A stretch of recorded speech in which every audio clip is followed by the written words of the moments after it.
Hey, what's popping guys? Reka nizere ko mumeze fresh, mumeze neza. It's your boy Professor Y, the #1 entertainer mu karere ka Huye of course. So ndi hano kugira ngo mbatumire mu gitaramo cya Hatari, mu gitaramo cya Hatari, mu gitaramo cya Danje.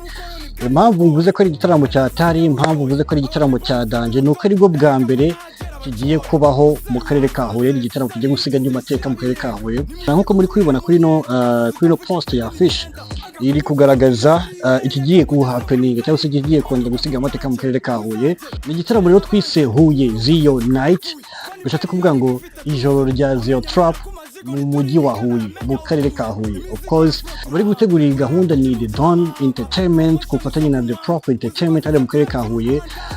Nkuko mubazi bano bantu iyo bakoranye ikintu cya collaboration mu gutegura ikintu hariya mu karere ka Huye, ni lazima ko kigomba kugenda neza nkuko biba byateguwe muri rusange. Niyo mpamvu uyu munsi twavuze duti ZEO TRAP lazima agenda kubitira abagiye Huye. Iriya generation iri muri kaminuza y'u Rwanda, iriya generation iri mu karere ka Huye, za Tumba, Mukoni, Cyarwa, Ngoma, Matyazo, ukamanuka Imbazi, ukamanuka mu Rwabuye, ugakomeza iriya yose za Save hariya. Mwese muzaze duhuriye muri Open Pub and Club hariya, dore ko kwinjira amafaranga make cyane ni 3,000 gusa, hanyuma ukagenda ari ukarya show. So ZEO TRAP nagazaba ari wenyine, azaba ari kumwe n'abandi ba artists bagiye batandukanye. Muri kawe tuzaba turi kumwe na Deco Boy, umuhanzi ufite ama aka menshi, arashaka kumwita mtoto wa Simba aka dawa ya moto. Nuvuga ngo zimwe muri aka ze zituma ubasha kubona igitinyiro ndetse na energy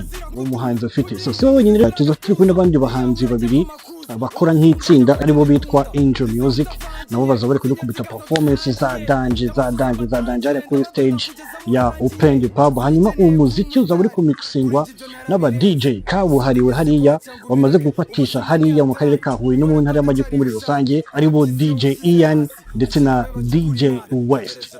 Iki gitaramo muri rusange kiri kuyoborwa na Karim the Great. So ni ku itariki 25 hazaba ari kuwa gatanu, imiryango ifunguye kuva saa 12 za nimugoroba, twinjira muri Open, tunywa, dusabana, tuganira, donc twuzuzanya muri rusange. So bwira mugenzi wawe nawe abwire mugenzi we, muze tujye kumva za vibe za ZEO TRAP for the first time agiye guperformingira imbere y'abanyehuye mu karere ka Huye muri Open Pub and Club.